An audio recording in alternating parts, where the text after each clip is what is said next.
This is John for Global Traveler. Today I have the pleasure of talking travel with author and traveler Kellie McIntyre. How are you, Kellie? John, I am great. How are you? I am good. I always love talking travel, and you're the perfect person for that. Can you tell us a little bit about how you got involved in travel, how your love of travel developed? Right. Well, probably like for most of your listeners, it has evolved. But I did not grow up traveling, and neither did my husband. But we were both born with a serious case of wanderlust, and that is what attracted us to each other. We took our first international trip together when we'd been dating 6 weeks. Wow. So, right. And it just went from there. So then when we had kids, we really wanted for to be very intentional about making travel a part of our family identity. And we set a goal when they were in elementary school to take them to at least 6 continents, everyone except Antarctica, before they finished high school. And so that is what really launched our adventure. We were really intentional about using our breaks to just explore the world. And it was on our first trip to Asia when they were in the fifth and sixth grades. Now we were going over Christmas break, and we were just going for 3 weeks. We were doing Thailand and Cambodia. And we travel light. Everybody just gets a carry-on. That's no matter how long we're going for, you travel with the carry-on. And my husband and I had these matching red Osprey backpacks. And we were in the Bangkok airport, and there was another family there who also had two kids about our kids' ages. And the entire family had the matching Osprey red backpacks. And we went and we started talking to them, and we were like, yeah, we're traveling for 3 weeks. And I'm very proud that I'm traveling for 3 weeks in just a backpack. And they said, yeah, well, we're traveling for a year. Wow. Okay. Yeah. And so it was completely serendipitous for us to meet this family, because not only were we all going to Chiang Mai, but we were all staying at the same hotel. Whoa. So for 3 days, we picked their brains, like, how are you doing this? What about work? What about school? And so we came home from that trip with a brand new goal. And that was not just to check off the 6 continents, but to take a sabbatical. And so we did that. And so that planted the seed for our around the world journey. Now, what was your kid's initial reaction to this? Excellent question. So, well, we had one. So when we did the round the world journey, we withdrew them from middle school, so they officially world schooled. We had one daughter in seventh grade. Well, she was thrilled. She's super adventurous anyway. Always has been, still is. She just thought it was the greatest idea ever. And then our other daughter was going to be missing eighth grade, and she thought it was tragic. And she actually said, "Thanks for ruining my life." Wow. But that was how they felt at the beginning, which I did not know at the time would one day become the perfect recipe for a dual POV travel memoir. Well, the people who you met in on that first trip, have you kept in touch with them? Have they seen what you've done and how Mm. they inspired you to do this? Oh, that is such a good question, because they are acknowledged, uh, in the back matter of our story. And we stayed in touch for a while. We're not in touch now, but really so much of the reason that I chose to write our book and share our story is because I want to be that person for other people. It's just one of those things you don't realize it's a possibility until you see other people do it. And you're like, oh yeah, it really is a possibility. Well, that brings up a good point. On your website, I love the fact that there's an FAQ, which answers basically a bunch of the questions I was going to ask you. You know, how did you work around the school? How did you do this? So I encourage everyone to check you out on the website. We'll give that information. It'll be on the screen, no problem. But I love that you put that thought into it, because a lot of travelers, a lot of people I interview, kind of just throw it out there, and I wonder, like, well, how did they afford this? How did they, coordinate this? How Right. did you decide to put all that information out there? Well, of course, as we would start sharing the story that, oh, we're pulling our kids out of school. What? Wait, how can you do that? And so, really, it was just one of the questions that people ask us all the time. Let's just put it out there, and hopefully that will answer their questions. Well, I love that because you say you guys are involved in real estate, and that's always Yes. the first question I have is, I mean, yeah, I'd love to travel everywhere, but I've got a job. How do you? So I love the fact I can't stress it enough. I love the fact that you laid it all out there for everybody, and I also love your ED ventures, adventures. I love that phrase. Yes. How did you come up with that? Well, when we so much travel, as you know, it is the greatest education that you could ever give your kids. It's the greatest education that any of us as humans can ever receive is when we step out of our bubbles and into somebody else's. They're just life lessons you cannot learn in a classroom.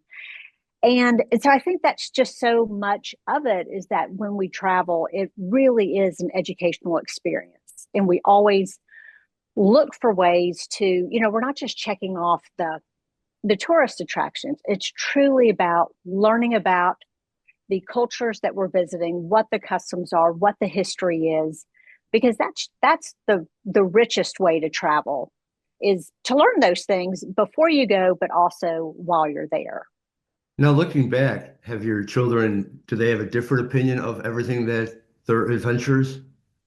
Absolutely, absolutely, and that is so. When I chose to to write our story, I ended up deciding to write it from their dual perspectives because one, it hadn't been done before. A book like that did not exist, but also because, in great storytelling, it's all about the character arc. And so the one daughter who hated us and blamed us for ruining her life, the end of the story is actually when she is a senior in high school and she has to return to her middle school and share a keynote address to the entire student body about how that journey changed her life. And I get even choked up saying that. It's so powerful. It's just so powerful. In fact, she followed Condoleezza Rice. So it was this Wow. huge experience. And so when the idea started ruminating for the book, I was like, what's the story? I mean, that's what you've got to figure out first. And the story, it was just this beautiful character arc that I could not have invented if I'd tried. From the kicking and screaming to the returning of, this was the greatest thing that ever happened to me. So I have to ask the natural question, I guess. I don't know how old they are now, but do they plan on doing the same with their children? Oh, that's okay. So they're both in their 20s. They're both early to mid 20s. The oldest one, Delaney, the one who was kicking and screaming, she is married and pregnant. So I'm about to get my first grandchild and Congratulations. can't thank you, coming up in just a couple months.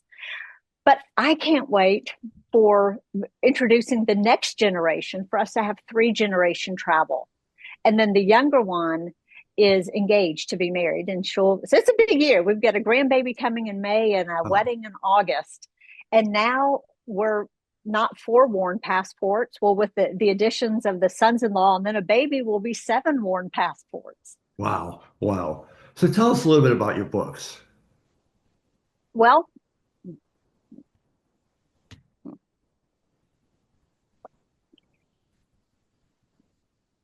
so the Passport Project, it's a travel memoir around the world, and it's based on that 5 month adventure. And although we've done tons of traveling before that, we've done tons of traveling after that. That was just the neatest way to button up the story, was just to focus on that intensive 5 month period. And so I wrote it from their perspectives for a number of reasons, but primarily I did not grow up traveling, but really, really wish that I could have. And I would have loved for a book like that to have existed, a story about teenagers who are stepping out of their bubbles and exploring the world. And a lot, what I didn't realize at the time was that by writing a story from their perspectives, and of course, interwoven through the narrative, is all the ed stuff, all the educational stuff, the history, the religions, the cultures, the geography, the languages. There are so many curriculum tie-ins that now a lot of schools have picked it up and are making it an official part of the geography curriculum. Very So cool. that I know it was completely unexpected, but even despite the fact that it's written from a teenager perspective, the majority of my readers are book club moms. I mean, it truly transcends decades. And in fact, my I think my most delightful feedback that I received came from a 91-year-old practicing attorney. And he reached out to me and he said, typically I like to read the classics like Plato and Voltaire, but I couldn't put your book down. I thought, okay, Impressive. that is wild. From 12-year-old girls to 90-year-old men, it somehow has really broad appeal. And I think it's because we're either in middle school or you've been through middle school. So you know what those feelings are like. Oh, absolutely. But you've also produced a travel journal of sorts. I sure have. And as a traveler, I have been through dozens of them, always looking for the perfect journal.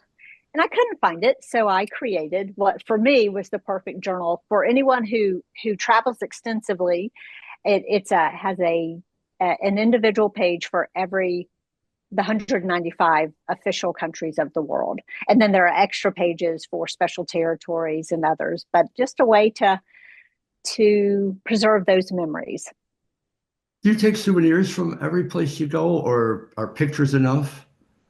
Mostly pictures. We collect Christmas ornaments, so our Christmas tree is primarily memories of where we've been, and a few small things. But again, we travel carry on only. We're Or- not real big on shipping stuff back. So I do make a big shutterfly book from every big trip, and so we have a wall of. In fact, I could take the camera around and show you. We have a whole wall of just travel books. Very cool. Very nice. So how has travel changed you? Wow, how has it not changed me? Sure, it's the answer you hear all the time. It broadens your perspective. It gives you so much more empathy and helps you really, it helps you consider almost any situation from multiple perspectives. You gain so much broader of a worldview. You can really see it from not only what would be your initial reaction, but you can step back and put yourself in somebody else's shoes and go, well, but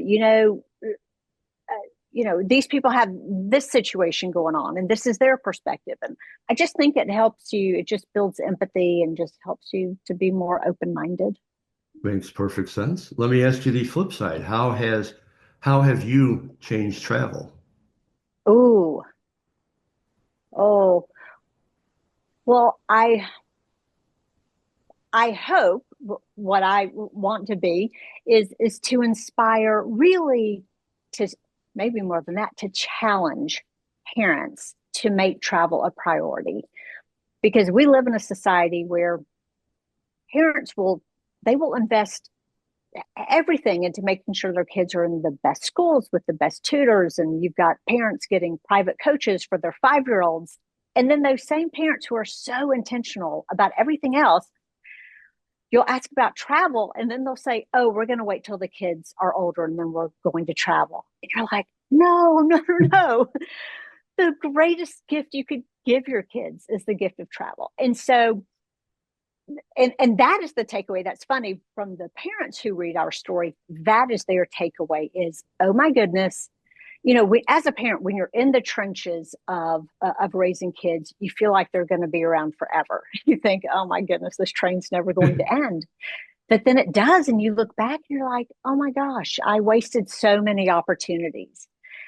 And so the parents who read it, they become very intentional and they realize, wow, the childhood really is limited, and we need to show them some parts of the world. And not only that, it's not only just it's not just the educational component. It is what it does for you as a family, the bonding that occurs when it's you and your family potentially against the world when you are trying to navigate your way through different customs and countries. And, it's not always rainbows and unicorns when you're traveling independently, but just the memories that you create are there forever. Now, I always ask this question, and you actually are the perfect person for this because you do travel so light. Aside from the essentials, what is one or two things that you must have with you? Wow. Earplugs, always earplugs.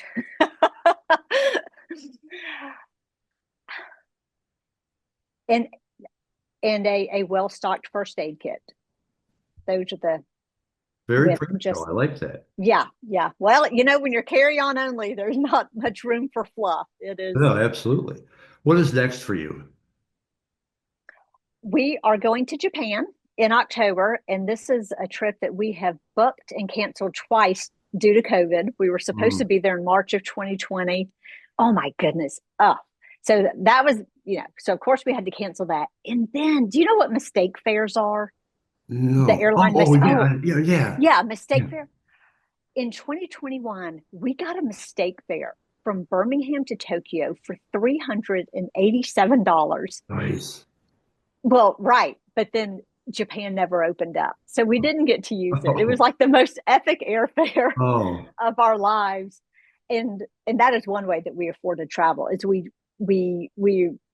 really let airfares for for the for a big part dictate where we go. When we did our round the world journey, it was, well, where can we fly to cheap next? And we just kind of hopscotched our way around the world. that's funny because You know, that was gonna be my last question. How do you determine your trips? And you just beat me to oh, that. I'm sorry. So, Yeah. So anyway, before so Japan, yeah. nice. Before I let you go, tell everybody where they can find out all information about Passport Project, your book, everything else. Okay. Well, our website is the number forewarnpassports.com. And the book is on Amazon, or you can order it from your favorite bookstore. Actually, both. Well, the travel journal is only available on Amazon, but the Passport Project, the memoir, is available pretty much everywhere. It can be ordered. And yeah, did I answer that? You answered that. That's excellent. Yeah. It's Yes. it's been a real pleasure. I really appreciate it. I love the concept. Like I said, I love the concept of your website because it not only tells what you do, it tells how you do it. And I think that's so Oh, vital. That's so missing from a lot of websites. So I applaud you for that. I thank you for your thank time, you. and Oh, thank. I wish you safe travels. Thank you, John. Same to you, and thank you for having me. This has been a blast. Yeah, same for me. Thank you.